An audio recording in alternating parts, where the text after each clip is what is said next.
Chapter 14 Chase Ambrose. My dad recently bought himself a souped up Mustang with 400 horsepower, huge tires, and just enough of a defect in the muffler that it roars like a bulldozer. That's what he drives when he isn't in the Ambrose electric truck. He won't be caught dead in a Korean's van. And he assures me when I'm 16, my first lesson will be behind the much beloved wheel of the Stang.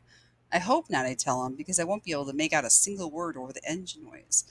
He laughs appreciatively. You won't be able to hear a police siren either, but you'll be able to outrun one. We pull up in front of my house and he kills the engine so we can hear each other scream. Thanks for dinner, Dad. Kareen's a great cook. The best. Helene's really fun too. I guess we're turning into pretty good friends. He grimaces. Because you played princess with her. Yeah, well, we're going to have an ultimate fighting match, but we couldn't find an octagon. Dad doesn't crack a smile. I guess he never struck me as the kind of kid who'd care whether or not he's pretty good friends with a 4-year-old. I shrug. She used to be afraid of me. Isn't this better? She wasn't afraid of you exactly, but you were different then, tougher. Nobody messed with you. Think of Aaron and Bear like that. I'm having flashbacks of my wonderful toughness, punching and shoving kids, kicking their heels out from under them in the halls. But it's not all bad stuff like that. I remember walking through the school with my shoulders back and my head held high. I remember feeling important and confident and powerful. Maybe some of that came from what a jerk I was, but surely not all of it. I was a star athlete and a state champion. I had a lot of friends. I was somebody in this town. It's not a crime to be proud of that. I reach for the door handle. Anyway, thanks again, Dad. One more thing, champ, he says quickly. There's this doctor. He's a sports medicine expert, so he has a lot more experience than that quack Hooperman. I talked to his office, and he's willing to take a look at you to give us a second opinion. A second opinion? I echo. We know exactly what happened to me. What's a second opinion going to do? Get you on the field where you belong, he exclaims immediately. Even Cooperman admits you recovered. It shouldn't cost you your whole season. Dr. Cooperman explained all that, I remind him. You know, abundance of caution and blah, blah, blah. And if that's the right move, Dr. Wijan will tell you the same thing. But if it's not, you're throwing away your 8th grade year. Maybe there's another state championship. Nobody's ever won 2 in a row, not even me. His face is flushed with passion. There's no doubt in my mind he's 100% sincere. Even more amazing, he's talking about me surpassing what he accomplished in the Hurricanes. Obviously, there's a lot I can't remember, but for him to suggest I might go beyond him, that he might be second best after me, that's huge.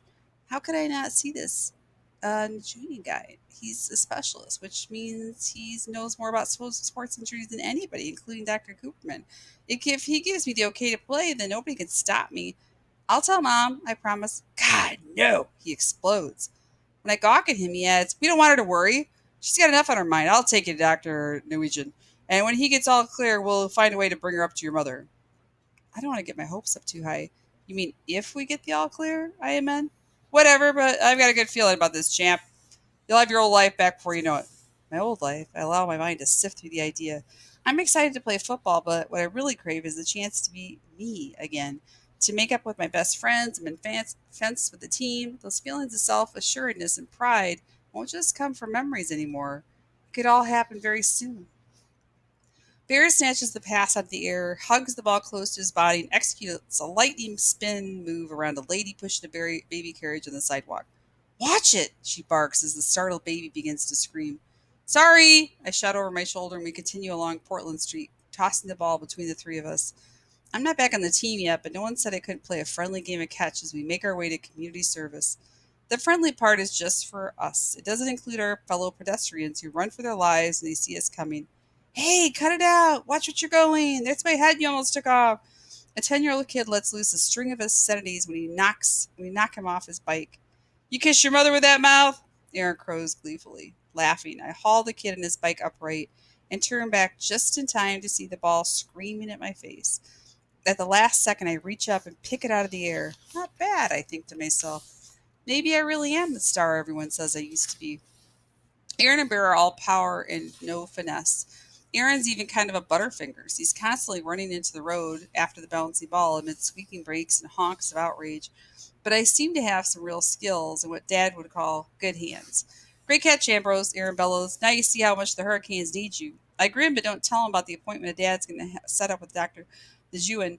But I don't want them celebrating anything that might not happen if the new doctor doesn't clear me to play. But he's going to, I can feel it. When we get to the Portland Street residence, I spy Shoshana just stepping in the front door. Luckily, Aaron's looking the other way, and I throw Bear a bullet pass to make sure he doesn't see her. It wouldn't be easy to explain to those guys that she and I are working together. I don't have a timesheet to sign, so they head to the office. I make a beeline for Mr. Solway's room. I'll have to catch up with them at some point, but the way they goof off and eat cookies, I've got plenty of time. I don't feel great about running around behind their backs, but it's easier this way. Why stir things up if I don't have to? So the colonel is lecturing us on the conserving resources, and right behind him on the landing strip, the PFCs are unloading the 6 coolers of pastrami sandwiches we've flown in from San Francisco. And we're praying he doesn't turn around because he sent 2 pilots over 12,000 miles, including a stop at the Midway Islands, to get us lunch. We're breaking out arms, patting ourselves in the back that we got away with it. When the colonel sniffs the air and says, "Call me crazy, but I could swear I smell pastrami." I cling harder to the flip cam so my laughter won't make the picture jump. I could see that Shoshana, the interviewer, is actually biting the side of her mouth to keep from cracking up. You don't want to do anything to interrupt Mr. Solway. Once he gets started, the stories tumble out one after another. It's our third day at Portland Street working with the old soldier, and our best yet. Shoshana never planned on spending more than a couple of hours here, but neither of us counted on Mr. Solway having so much to say. Most of the time, it's all sarcasm, so it's hard to have a normal conversation with him. The big difference is Shoshana, who's a natural interviewer.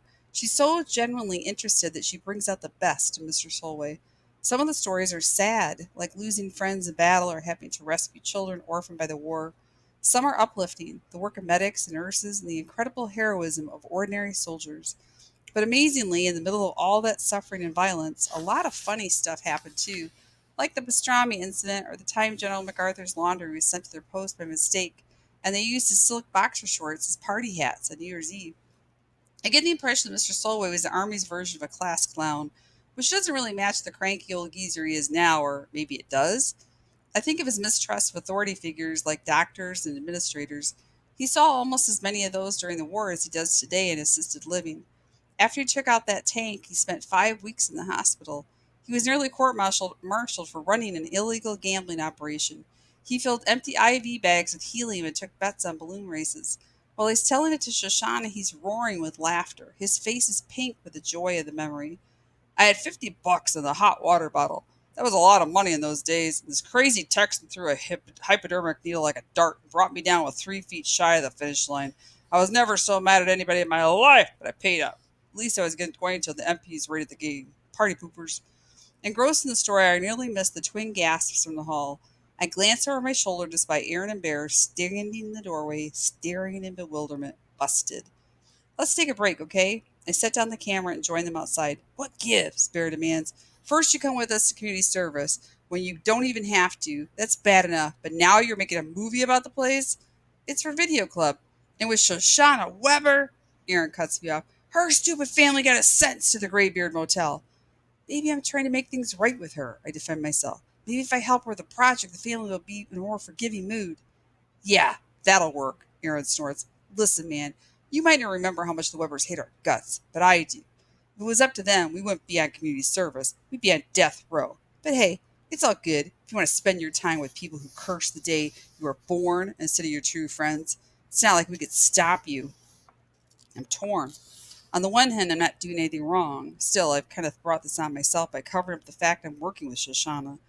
Aaron looks honestly hurt, like I'm stabbing him in the back. And let's face it, he might be kind of right. After all, I didn't have to be so secretive about the video project. Baird chimes in. "And of all the Dumbledores in this place, why do you have to be pal around with that one? If you're looking for relics, this place is an all-you-can-eat buffet. Why him?" "We're interviewing him," I try to explain. "He's the most interesting person here. The guy's a war hero." They stare at me like I've got cabbage for a head. In a long, weird silence, finally Aaron mumbles, "Yeah, you showed us the picture. The way you ignore all the residents here, I figured maybe you forgot." "Yeah, well, we didn't," Bear snaps. "We know all about Mr. Steinway." "Solway," I correct. Aaron is annoyed. "Listen, when you're practicing football 3 hours a day and doing community service because you have to, not because it's your hobby, you got a lot more in your mind than remember every recruit's name. Come on, Bear." "Luke is talking about forgetting," Bear adds resentfully as they head down the hall. "Way to go, Chase." I chew myself out as they round the corner. This is exactly what I was trying to avoid. Now they're ticked off at me. Worse, they feel like they can't trust me anymore. What next, huh? When I re enter the room, the first thing I see is Mr. Solway's walker standing against the wall. The old soldier himself is up on his feet, directing Shoshana, who is pulling a heavy box out of the closet. "You know," she's saying,